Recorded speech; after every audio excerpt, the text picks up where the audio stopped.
Good morning everyone, আমি Shreshtha and welcome to my channel little things. আমার ব্লগে যদি আজকে নতুন হয়ে থাকেন প্লিজ চ্যানেলকে সাবস্ক্রাইব করে নেবেন আর ভিডিওতে একটা লাইক করে দেবেন। চলুন আজকের দিনটা এবার শুরু করা যাক। আজ হলো মঙ্গলবার আর এখন সকাল ওই 8:30 পৌনে 9টা মতো বাজে। একটু তাড়াতাড়ি ঘুম থেকে উঠে গেছি কারণ বেরোনোর আছে। কোথাও বেরোনোর হলে আমি একটু চেষ্টা করি তাড়াতাড়ি ওঠার, যাতে সময় মতো কাজগুলো কমপ্লিট করে আমি বেরোতে পারি, না হলে সব কিছুতে তাড়াহুড়ো লেগে যায়। আর শুনো তো আমার সাথেই রাত্রিবেলায় শোই, তোমরা সবাই জানো। তার জন্য সকালে উঠে যখন আমি ডেলি যোগা করি তখন ও আমার মুখের দিকে তাকিয়ে থাকে আমি কি করি না করি, আর কখন শেষ হবে ও সেটাও জানে। তো চলো এবার রান্নাঘরে গিয়ে দেখি মা কি রান্না বান্না করছে আজকের জন্য। যদিও আমি আজকে লাঞ্চটা করছি না বাড়িতে, তাও দেখা যাক বাড়িতে কি রান্না বান্না চলছে। এখানে দেখছি পেঁয়াজ টেয়াজ দিয়ে ডিম ফাটিয়েছে, বোধহয় পোচ করবে, মানে অমলেট মতো করবে, আর না হলে কোনো ব্রেকফাস্ট বানাবে। তো মাকে জিজ্ঞাসা করাতে মা তো সবকিছুতেই সাসপেন্স ক্রিয়েট করে যে কি করব দেখ না। আর এইদিকে মা আজকে দুপুরের জন্য বানাচ্ছিল আলু ডিম দিয়ে একটা তরকারি। এটা আমাদের বাড়িতে খুবই কমন একটা রান্না আর সকলেরও প্রিয়। খুব সিম্পল রান্নাটা, জানো, জাস্ট পেঁয়াজকে একদম ঝিরিঝিরি করে কুচি করতে হবে, তারপরে ওর মধ্যে আলুও কুচি কুচি করে দিতে হবে। যত সরু কুচানো হবে তত টেস্ট ভালো হবে। তারপর টমেটো, লঙ্কার গুঁড়ো, কাঁচা লঙ্কা দিয়ে চচ্চড়ি মতো করে ডিমের পোচ ওপর দিয়ে দিলেই রেডি হয়ে যাবে আলুর তরকারি। এইদিকে তো মা রান্না করছিল, রান্না করতে করতে দেখি আরেকজনের মনে ভীষণ ফুর্তি জেগে গেছে, যেহেতু আজকে সকাল সকাল আমি ঘুম থেকে উঠেছি। আসলে আমি যেহেতু দেরি করে উঠি না, শুনুও আমার সাথে সাথে সেই দেরি করেই ওঠে, না হলে ওরা তো জানোই খুব ভোর ভোর নাগাদ উঠে যায় সমস্ত পশু পাখিরাই। আর যেহেতু আজকে আমি সকাল সকাল উঠেছি তাই ওনার মনে ভীষণ ফুর্তি, যেই ফুর্তিটা ওর বিকেলে দেখতে পাওয়া যায়। বিকেলে ওকে নিয়ে সকলে আমরা বেরোই, ছাদে একটু ঘোরাঘুরি করি, সেই ফুর্তিটা আজকে সকাল সকাল ম্যাডামের মুখে দেখা যাচ্ছে।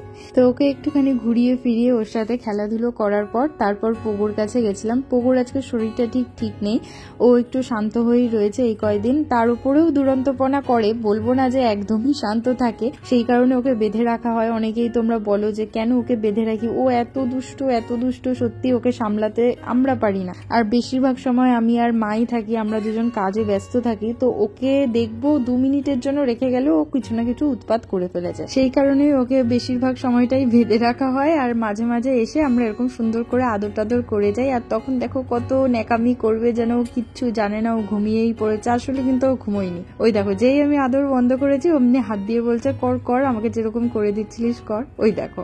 তো যাই হোক, এবার চলো রান্নাঘরে, আমার জোর খিদে পেয়ে গেছে। খাওয়া দাওয়া করেই আমি রেডি হয়ে যাব। আর গিয়ে দেখছি মা ডিম টোস্টই বানাচ্ছে। বললাম না ডিম টোস্ট মতোই হবে, আর এরকম ডিম টোস্টটাই খেতে আমি বেশি ভালোবাসি। চায়ের দোকানে একরকম ডিম টোস্ট পাওয়া যায়, আর মা আমার বাড়িতে এরকম করে ডিম টোস্ট করে দেয়, এটা আমার বেশি পছন্দের। খুবই সিম্পল ভাবে তৈরি হয়ে যায়, এমন কিছু আহামরি না। পেঁয়াজগুলোকে কুচি করতে হয়, তার সাথে একটু কাঁচা লঙ্কা একদম ছোট ছোট করেই কুচি করতে হবে, তার সাথে অল্প চিনি আর নুন। চিনিটা একটু যদি বেশি করে দাও টেস্টটা বেশ ভালো হবে। আমি একমাত্র এই পাউরুটির ডিম টোস্টটা যখন খাই তখন মাকে একটু বলি বেশি করে চিনি দাও, আর একটা বাটার লাগিয়ে পাউরুটি যখন খাই একটু চিনি খাই। না হলে আমি মিষ্টি জাতীয় দ্রব্য বা চিনি এগুলো একদমই পছন্দ করি না। আমার জীবনে চিনির বলতে পারো নো এন্ট্রি। তো এই যে কথা বলতে বলতে তো আমার ডিম টোস্টটা রেডিও হয়ে গেছে, আর এটাতে একটু বেশি পরিমাণেই তেল লাগে, নাহলে ভেতরটা ঠিক মতো কুকড হয় না, কাঁচা থেকে যায়, আর উপরটাও পুরোটা তেল টেনে নিয়ে কেমন যেন একটা লাগে খেতে। তো তার সাথে একটু কেচাপ আর শসা নিয়ে ব্রেকফাস্টটা কমপ্লিট করে নিয়েছি। আর এবার আমি রেডি হয়ে নেব ঝটপট করে, না হলে ভীষণ লেট হয়ে যাচ্ছে। এই সাদা কালারের ড্রেসটা পরবো, তো চলো রেডি হওয়া যাক।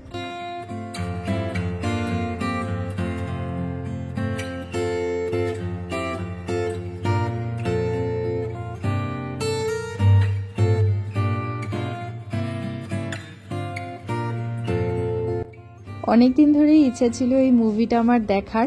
প্রায় 3 থেকে 4 মাসের মতো ওয়েট করছি আমি যে কবে সেপ্টেম্বরের 5 তারিখে এই মুভিটা রিলিজ হবে আর আমি দেখতে যাব।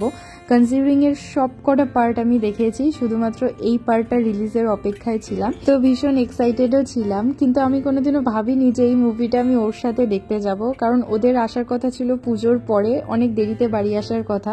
আর সেই জায়গায় একটা কারণবশত ওদের বাড়িতে আগে আসতে হয়েছিল। তো সেই জন্য আমি এটা বলতে পারো আমার কাছে একটা আনএক্সপেক্টেড সারপ্রাইজ যে আমি ওর সাথে এই মুভিটা দেখতে এসেছি। আর আমার সাথে যখন কেউ বেরোয় না, যদি ফোনে সে ব্যস্ত থাকে, সে যেই হোক না কেন, আমার বান্ধবী বা অন্য যে কেউ, আমার মুডটা ঠিক এরকমই হয়ে যায়। তাই আমি এরকম ধরনের আচরণ করছি এখন। আর আমি তো বাড়ি থেকে আজকে বেরোনোর সময় বলেই যাচ্ছি দেরি হয়ে যাবে, তাড়াতাড়ি করে বেরিয়ে পড়ি।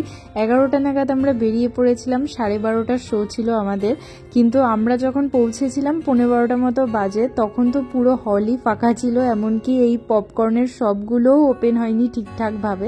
তারপর অনেকক্ষণ ওয়েট করার পর শপ ওপেন হয়েছে, আর তারপর আমরা অর্ডার দিয়ে ভেতরে ঢুকে যাই, কারণ ওরা অনেক লেটে ওপেন করেছিল অ্যাকচুয়ালি, আর এইদিকে দেরি হয়ে যাচ্ছিল, আমাদের শো এর টাইম হয়ে গেছিল।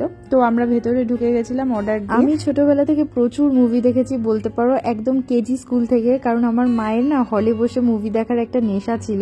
তো প্রায়ই আমরা যেতাম সবাই মিলে মুভি দেখতে, কিন্তু এরকম ফার্স্ট টাইম এত রিল্যাক্সে আমি মুভি দেখবো আজকে। আর এইদিকে তো বসতে না বসতে মুভি স্টার্ট হয়ে গেছে। আর যদি বলো মুভিটা কেমন লেগেছে, তো এটা রিলিজের পরেই আমি প্রচুর ভিডিও দেখেছি, অনেকে অনেক ধরনের কমেন্ট করেছে যে খুব একটা ভালো হয়নি, দা নানের থেকেও খুব বাজে হয়েছে, একদম ফালতু হয়েছে, কিন্তু আমার না সেরকম কিছু লাগেনি। আমি এর প্রত্যেকটা পার্ট দেখেছি আর আমার এটাও ভালো লেগেছে। হ্যাঁ, এক্সট্রিম লেভেলের ভালো হয়নি বলতে পারো, কিন্তু একদম এরকম ফালতুও হয়নি, ঠিকঠাকই আছে। আর এইদিকে তো হাফ টাইমে আবার পপকর্ন রিফিল করিয়ে নিয়ে এসেছে, পরে নিয়ে এসেছিল চিজ পপকর্নটা, আর ফার্স্টে আমরা সল্টেডটা নিয়েছিলাম। আর আমি তো পপকর্ন খেয়েই বলতে পারো পেট ভরিয়ে ফেলেছি। তো মুভি শেষ হওয়ার পর ওই প্রায় 4টে নাগাদ আমরা চলে যাই রাজনন্দিনীতে খাওয়া দাওয়া করতে, কারণ লাঞ্চটা তো করতে হবে। লাঞ্চ করে তারপর আমরা বাড়ি চলে যাব। আর রাজনন্দিনীতে গিয়ে দেখি প্রচুর ভিড়, কারণ এই টাইমটাতেই ঠিক সবাই যায়, 3:30 4টে নাগাদ দেখেছি আমি। তো সেই জন্য গিয়ে প্রথমে আমাদেরকে একটু ওয়েট করতে হয়েছিল, কারণ টেবিল দুজনের ফাঁকা ছিল না। তারপর আমরা অর্ডার দিয়ে আজকের লাঞ্চ শুরু করি। আর আজকে অনেক এক্সপেকটেশন নিয়ে গেছিলাম আমি, কারণ আমি অনেকদিন ধরেই ভাবছিলাম চিকেন আলাকিপ খাবো, আর ঠিক ইউটিউবাররা, ফুড ব্লগাররা স্পেশালি যেইভাবে রিভিউ দেয় ঠিক সেরকম ভাবে রিভিউ দেবো। আর তার সাথে আমরা একটা নিয়েছিলাম নতুন একটা ডিশ, কুংফুং চিকেন না কুংপাও চিকেন আমার মনে নেই, ওরাই সাজেস্ট করেছিল যখন অর্ডার করছিলাম। আমরা একটা অন্য কিছু অর্ডার করছিলাম, ওরা বললো যে এটা ট্রাই করে দেখতে।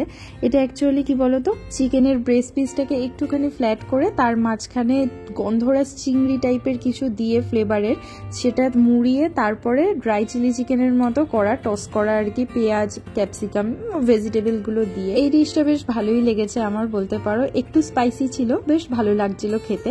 আর তার সাথে আমরা নিয়েছিলাম চিকেন আলাকিপ আর একটা বিরিয়ানি, কিন্তু বিরিয়ানি আমরা শেষ অবধি খেতে পারিনি, দুটো ডিশেই আমাদের পেট ভরে গেছিল, কারণ আমি এত পপকর্ন খেয়ে নিয়েছিলাম যে আমি আর খেতে পারছিলাম না। আর লাস্টে যে আলাকিপটা ছিল সেটার জন্য ভীষণ এক্সাইটেড ছিলাম, তার সাথে একটু রাইস দিয়েছিল যার মধ্যে অরিগানোর ফ্লেভার ছিল, আরো চিলি ফ্লেক্স অনেক ধরনের ফ্লেভার ছিল, তার সাথে ভেজিটেবল সতে করা ছিল, আর এক রকমের সস দিয়েছিল সাথে। কিন্তু এই অরিগানোর ফ্লেভারটা না আমি খুব একটা পছন্দ করি না, আর আমি বুঝতে পারিনি এর মধ্যে অরিগানোর ফ্লেভার থাকবে রাইসটার মধ্যে, তো আমি ঠিকমতো খেতে পারিনি।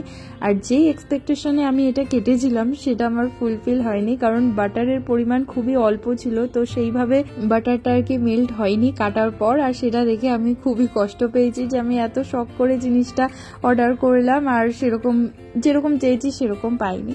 তো চলো এবার নিজেরা একটু কথাবার্তা বলে নিয়ে খাওয়া দাওয়াটা কমপ্লিট করে নিই, তারপর আবার তোমাদের সাথে কথা হচ্ছে।